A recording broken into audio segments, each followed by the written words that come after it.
വളർന്നു പന്തലിച്ചു. ഇപ്പോൾ എവിടെ എത്തി നിൽക്കുന്നു എന്ന് ചോദിച്ചാൽ സുന്നി എന്ന വിഭാഗത്തെ അവഗണിച്ചുകൊണ്ട് കേരളത്തിലോ ഇന്ത്യയിലോ മുന്നോട്ട് പോകാൻ സാധ്യമല്ല എന്ന് ഒരവസ്ഥയാണ് ഇന്ന് നമുക്ക് കേരളത്തിലും ഇന്ത്യയിലും നിലനിൽക്കുന്നതെങ്കിൽ, ഓ പ്രിയപ്പെട്ട സഹോദരങ്ങളെ, നാം മനസ്സിലാക്കുക, സുന്നത്ത് ജമാഅത്തിന്റെ ഈ വളർച്ച അത് ശക്തമായി മുന്നോട്ട് നീങ്ങിയപ്പോൾ മറുവിഭാഗം സമസ്ത എന്ന് പറഞ്ഞുകൊണ്ട് മഹല്ലത്തുകളൊക്കെ കൈയടക്കി വെച്ചു. പക്ഷേ അവർ സുന്നി പറഞ്ഞില്ലെന്ന് മാത്രമല്ല, AP വിഭാഗം സുന്നികളുടെ ഒരു പള്ളി ഒരു പ്രദേശത്ത് വരുന്നു എന്ന് കേൾക്കുമ്പോൾ ആ പള്ളിക്കെതിരെ അപ്പുറത്തിരിക്കുന്ന തലപ്പാവുധാരികളായ ബഹുമാന്യർ അപ്പുറത്തിരുന്നുകൊണ്ട് ഉടക്ക് വെച്ചു. അവിടെ കാദിയാനി പള്ളി വന്നപ്പോൾ അതിനനുകൂലമാണവർ, അവിടെ വഹാബി പള്ളി വന്നപ്പോൾ അതിനനുകൂലമായി നിന്നവർ, അവിടെ മൗദൂദി പള്ളി വന്നപ്പോൾ അതിനനുകൂലമായി നിന്നു അവർ. 2 പതിറ്റാണ്ടുകാലം അവർ സുന്നി പറഞ്ഞില്ല, അവർ ദീൻ പറഞ്ഞില്ല, അവർ ജുമാ ഖുത്ബയെ സംബന്ധിച്ച് ചർച്ച ചെയ്തില്ല, അവർ സ്ത്രീ ജുമാ ജമാഅത്ത് ചർച്ച ചെയ്തില്ല. കാന്തപുരത്തോടുള്ള വിരോധം മാത്രം, താജുല്ലുലമയോടുള്ള വിരോധം മാത്രം, അത് മാത്രം കേരളത്തിൽ പ്രസംഗിച്ചു നടന്നു. പ്രിയപ്പെട്ട സഹോദരങ്ങളെ, നമ്മുടെ സംഘടനയുടെ ഏറ്റവും വലിയ ഒരു നേട്ടമാണ് കഴിഞ്ഞ ആഴ്ച മലപ്പുറത്ത് നടത്തിയ വിഭാഗത്തെ കൊണ്ട് സുന്നി സമ്മേളനം നടത്തിച്ചത്. നമ്മൾ മനസ്സിലാക്കണം, നിങ്ങൾ സുന്നി പറയാൻ തുടങ്ങിയില്ലേ, ഇത് ഈ പ്രസ്ഥാനത്തിന്റെ വിജയമാണ്. ഞങ്ങൾ നിങ്ങളെ വെല്ലുവിളിക്കുന്നു. എടവണ്ണ പോലുള്ള ഒരു വഹാബി കേന്ദ്രത്തിൽ, കുറ്റ്യാടി പോലുള്ള ഒരു മൗദൂദി കേന്ദ്രത്തിൽ പോയിട്ട് അവിടെ സുന്നത്ത് ജമാഅത്തിന്റെ ആശയം ഉറക്കെ പ്രഖ്യാപിച്ചുകൊണ്ട് ഈ ആശയത്തിനെതിരെ സംസാരിക്കാൻ സാധിക്കുന്ന വല്ല വഹാബികളും വല്ല മൗദൂദികളും ഉണ്ടെങ്കിൽ ഈ സ്റ്റേജിലേക്ക് കയറി വരൂ എന്ന് പറഞ്ഞ് ഒരു വെല്ലുവിളി നടത്തിയിട്ട് 5 മിനിറ്റ് കസേരയിലിരിക്കാൻ ധൈര്യമുള്ള ഒരു പണ്ഡിതൻ നിങ്ങൾക്കൊപ്പമുണ്ടോ? ഞങ്ങൾ വെല്ലുവിളിക്കുകയാണ്. എന്റെ പ്രിയപ്പെട്ടവർ, ഖുർആനിക്ക് മെന്റലായി പ്രസംഗിക്കുന്ന ഒരു വായാടിയെ കാണാൻ സാധിക്കുന്നുണ്ട്. ഞങ്ങൾക്ക് ഓർമ്മപ്പെടുത്താനുള്ളത്, കാന്തപുരത്തെ സഖാവ് എന്ന് വിളിക്കാൻ അവൻ ഖുർആനിന്റെ ആയത്തുകൾ ഓതുകയാണ്. പ്രിയപ്പെട്ട സഹോദരന്മാരെ, ആ ഫ്ലക്സ് മൗലവിയോട് ഞങ്ങൾക്ക് ഓർമ്മപ്പെടുത്താനുണ്ട്. അഹ്ലുസുന്ന വൽ ജമാഅത്തിന്റെ ചുണക്കുട്ടികൾക്ക് നിങ്ങളെ ഐക്യമോ നിങ്ങളെ ഒത്താശയോ വേണ്ടതില്ല, എണ്ണണമെങ്കിൽ എണ്ണിക്കോ. ഇത് അഹ്ലുസുന്ന വൽ ജമാഅയുടെ പടയാളികളാണ്. എന്തായാലും ഞങ്ങൾക്ക് നിങ്ങളുടെ ആ ഗതികേടില്ല. ഒരു കാലഘട്ടത്തിൽ ബഹുമാനപ്പെട്ട തങ്ങളവർകൾ എറണാകുളത്തേക്ക് പോകരുതേ എന്ന് പറഞ്ഞു. ഇന്ന് അപ്പുറത്തിരിക്കുന്ന പണ്ഡിതന്മാരായ ആളുകളെല്ലാം കൂടി ആ തങ്ങളെടുക്കൽ പോയിട്ട്, തങ്ങളെ നിങ്ങൾ എറണാകുളത്തേക്ക് പോകരുതേ എന്ന് പറയേണ്ട ഒരു ഗതികേട് ഞങ്ങൾക്കുണ്ടായിട്ടില്ല. ഞാൻ ഓർമ്മപ്പെടുത്തുന്നത് ആ അപ്പുറത്തിരിക്കുന്ന പണ്ഡിത വിഭാഗത്തോടാണ്, ആ പ്രസ്ഥാനത്തിന്റെ ആളുകളോടാണ്. ഞങ്ങൾ 6 ആളുകൾ എഴുന്നേറ്റ് പോയി, 36 ആൾ ഇപ്പോഴും പത്രസമ്മേളനത്തിലും മറ്റുമൊക്കെ പറയാം. 40 ആള് മുഷാവറയിലുണ്ടായിരുന്നു, 6 ആള് പോയി, 36 ആൾ ഇപ്പോഴും ഉണ്ട്. 6 ആളെ സീറ്റ് ഒഴിഞ്ഞടക്കുന്നു. 20 കൊല്ലായിട്ടും ഒരു ജനറൽ ബോഡി വിളിച്ചിട്ട് സീറ്റ് നികത്താൻ ഒരു മാന്യനെ കിട്ടണ്ടേ? 20 കൊല്ലായിട്ട് നിങ്ങൾക്ക് ഈ 6 നികത്താൻ ഒരു മാന്യനെ കിട്ടാനില്ല. തലപ്പാവുധാരിയായി നടന്നാൽ പോരല്ലോ, ഒരു പാണ്ഡിത്യം വേണ്ടേ? ആ പാണ്ഡിത്യമുള്ള ഒരാളെ കിട്ടാത്തത് കൊണ്ട് 6 സീറ്റ് ഒഴിഞ്ഞു കിടക്കാണ്. ഞങ്ങൾക്ക് ഓർമ്മപ്പെടുത്താനുള്ളത്, അറിവുള്ളവർക്ക് ഇങ്ങോട്ട് പോരാം. ഒരു പ്രസംഗകൻ സുന്നി സമ്മേളനത്തിൽ ഇവിടെ AP വിഭാഗം 1000 മഹല്ലുകളിൽ മഹല്ല് സമ്മേളനം നടത്തിയിട്ട് ഒറ്റ മഹല്ലും പിടിച്ചടക്കാൻ കഴിഞ്ഞിട്ടില്ല. ആർക്ക് വേണം മക്കളെ ഇത്? പ്രിയപ്പെട്ട സഹോദരന്മാരെ, ഇവിടെ പിടിച്ചടക്കലിന് വേണ്ടിയാണോ മഹല്ലുകൾ? നിങ്ങൾക്ക് എത്ര മഹല്ല് വേണം? ഞങ്ങൾ നിങ്ങൾക്ക് വേദി തന്നേക്കാം. നിങ്ങൾക്ക് സുന്നത്ത് ജമാഅത്ത് പറയാൻ അറിയുമോ? അതിനാണ് അവസരം ഉണ്ടാക്കേണ്ടത്.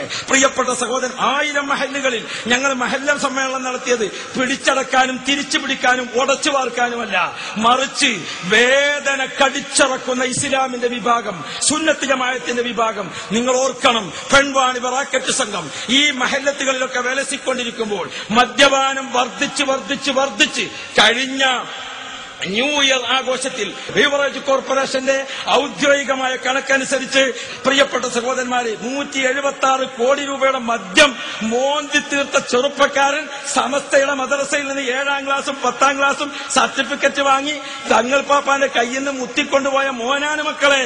ആ കുട്ടി കള്ളുകുടിയനായി പോയപ്പോൾ, അങ്ങനെയുള്ള ചെറുപ്പക്കാരി പെൺകുട്ടിയെ പെൺവാണി സംഘം തട്ടിക്കൊണ്ടുപോയപ്പോൾ അതിനെതിരെ ചെറുവിരലനക്കാൻ മഹല്ല് സംഘടിപ്പിക്കാൻ നിങ്ങൾക്ക് കഴിഞ്ഞോ? മഹല്ലത്തെ മുത്തവല്ലിമാരെ സംഘടിപ്പിക്കാൻ കഴിഞ്ഞോ? മഹല്ല് നേതൃത്വത്തെ നിങ്ങൾക്ക് അതിനെതിരെ സംഘടിപ്പിക്കാൻ കഴിഞ്ഞോ? എന്തെങ്കിലും ഒരു ചെറുവിരലനക്കിയോ? മഹല്ല് പിടിച്ചടക്ക്. മുസ്ലിം സമൂഹം എവിടെ എത്തിക്കൊണ്ടിരിക്കുന്നു എന്ന് ചിന്തിക്കണം. ബഹുമാനപ്പെട്ട താജുല്ലുലമ ഉള്ളാളത്തെ തങ്ങളവർകൾ ഈ ഇരിക്കുന്ന ഞങ്ങളെയൊക്കെ വിളിച്ചുകൊണ്ട്, മക്കളെ, എനിക്ക് വയസ്സായി, നിങ്ങളെല്ലാവരും സജീവമായി പ്രവർത്തിക്കണമെന്ന് പറഞ്ഞുകൊണ്ട് ഏൽപ്പിച്ചത് പിടിച്ചടക്കലല്ല, തിരിച്ചടക്കലല്ല, മറിച്ച് അഹ്ലുസുന്ന വൽ ജമാഅ എന്ന ആശയം, ആ ആശയത്തിന് വേണ്ടി പടപൊരുതാനാണ് പഠിപ്പിച്ചിട്ടുള്ളത്. പ്രിയപ്പെട്ട സഹോദരന്മാരെ, ആ പടപൊരുതുന്ന കൂട്ടത്തിൽ അഹ്ലുസുന്ന വൽ ജമാഅത്തിന്റെ ഇസ്സത്ത് അതാത് സമയത്ത് കാത്തു സൂക്ഷിക്കുന്നതിന് എന്തെല്ലാം ആവശ്യമായി വരുമോ അതെല്ലാം അക്കൂട്ടത്തിലുണ്ടാകും. അത് തിരിച്ചടിയും മറിച്ചടിയും പിടിച്ചടക്കലും അക്രമങ്ങളും ഭീകരതയും അല്ല, സമാധാനത്തിന്റെ, സത്യത്തിന്റെ, ധർമ്മത്തിന്റെ, നീതിയുടെ, അഹ്ലുസുന്ന വൽ ജമാഅയുടെ ആശയത്തിൽ ഉറച്ചു നിന്നുകൊണ്ടാണ് എനിക്കെന്റെ അഹ്ലുസുന്ന വൽ ജമാഅയുടെ പ്രവർത്തകരോട് ഓർമ്മപ്പെടുത്താനുള്ളത്. സുന്നി പറയാൻ ഇവിടെ നമ്മളെ ഉള്ളൂ, സുന്നി വിശ്വസിപ്പിക്കാൻ ഇവിടെ നമ്മളെ ഉള്ളൂ. പ്രിയപ്പെട്ട പ്രവർത്തകരെ, അടികിട്ടിയേക്കും, കേസുകൾ ഉണ്ടായേക്കും, മറ്റ് പ്രശ്നങ്ങൾ ഉണ്ടായേക്കും, കണ്ണുരുട്ടിയേക്കും. ഒരാളും സഹായിക്കാനില്ലാത്ത കാലത്തും, ഒരു യൂണിറ്റ് കമ്മിറ്റി പോലും നമ്മുടേതായി നിലവിൽ വന്നിട്ടില്ലാത്ത കാലത്തും സുന്നത്ത് ജമാഅത്ത് ഉറക്കെ ഉച്ചസ്ഥരം പ്രഖ്യാപിച്ചു. നമ്മൾ ഇഖാമത്ത് കൊടുത്ത് മെഹ്റാബിലേക്ക് കയറി നിൽക്കുന്ന സമയത്ത് ആ മെഹ്റാബിൽ നിൽക്കുന്ന ഇമാമിന്, ആ ഏപ്പിക്കാരന്, ആ മെഹ്റാബിന് അങ്ങനെ തന്നെ പിടിച്ചു കൊണ്ടുവന്നിട്ട് പള്ളിന്റെ പുറത്തേക്ക് കൊണ്ടുപോയി ഇനി ഈ പള്ളിയിൽ കാണാൻ പാടില്ലെന്ന് പറഞ്ഞ് പിരിച്ചുവിട്ടത് ഞങ്ങൾ മറന്നിട്ടില്ല. പക്ഷേ ആ പണ്ഡിതൻ പുറത്ത് നിന്നുകൊണ്ട് ഉറക്കെ പറഞ്ഞു, എന്റെ ജോലി എനിക്ക് പ്രശ്നമല്ല, നിങ്ങൾ പിരിച്ചുവിട്ടാൽ അള്ളാഹു എനിക്ക് തന്ന ആയുഷ്കാലത്തിൽ ഓരോരോ ദിവസം ഓരോരോ പള്ളിയിൽ നിന്നാലും നിങ്ങൾ പറഞ്ഞത് കേൾക്കാൻ എന്നെ കിട്ടില്ല എന്ന് ഉറക്കെ പ്രഖ്യാപിച്ച പണ്ഡിത ശിരോമണികളാണ് ഇവിടെ ഇരിക്കുന്നത്. പ്രിയപ്പെട്ട സഹോദരന്മാരെ, ധർമ്മധീരരായ പ്രവർത്തകരെ, നാം ആരുടെയും പിന്തുണ കണക്കാക്കിയിട്ടല്ല ചെയ്തത്. വലാ തഖ്ശൗഹും വഖ്ശൗനി, അള്ളാഹുവിന്റെ ഖുർആൻ ഓർമ്മപ്പെടുത്തിയിട്ടുണ്ട്. അതാണ് നമ്മുടെ, അതുകൊണ്ട് സംഘടനാ പ്രവർത്തകരോട്, അഹ്ലുസുന്ന വൽ ജമാഅത്തിന്റെ പ്രവർത്തകരോട് നമ്മുടെ ജിഹാദ് നമ്മുടെ ശരീരത്തോട്, നമ്മുടെ ജിഹാദ് നമ്മുടെ കുടുംബങ്ങളിൽ, നമ്മുടെ ജിഹാദ് നമ്മുടെ മഹല്ലത്തുകളിൽ, നമ്മുടെ ജിഹാദ് നമ്മുടെ പരിസരത്തിൽ. എന്താണ് നമ്മുടെ ജിഹാദ്? അല്ലാഹു അല്ലാഹ്.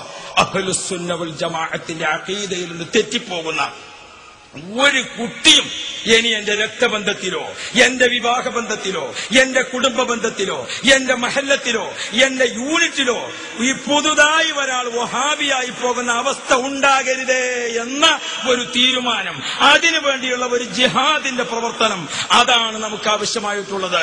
ഈ സമ്മേളനം നമുക്ക് അതിനാണ് പ്രചോദനം നൽകുന്നത്. 14 ജില്ലകളിലും സമ്മേളനം സമാപിക്കുമ്പോൾ പ്രിയപ്പെട്ട സഹോദരങ്ങളെ, അഹ്ലുസുന്ന വൽ ജമാഅയുടെ ലക്ഷക്കണക്കായ പ്രവർത്തകന്മാർ അല്ലാഹുവിനെ മാത്രം ഭയപ്പെട്ട്, അല്ലാഹുവിന്റെ റസൂലിനെ മാത്രം മഹബത്ത് വെച്ച് പണ്ഡിത നേതൃത്വം സ്വീകരിച്ചുകൊണ്ട് ഇനി ഒരാൾ പുതുതായി വഹാബിയും മൗദൂദിയും ആകരുതേ എന്ന പ്രതിജ്ഞയോടുകൂടെ പ്രവർത്തിക്കുന്ന വിഭാഗം ഉണ്ടാകണം.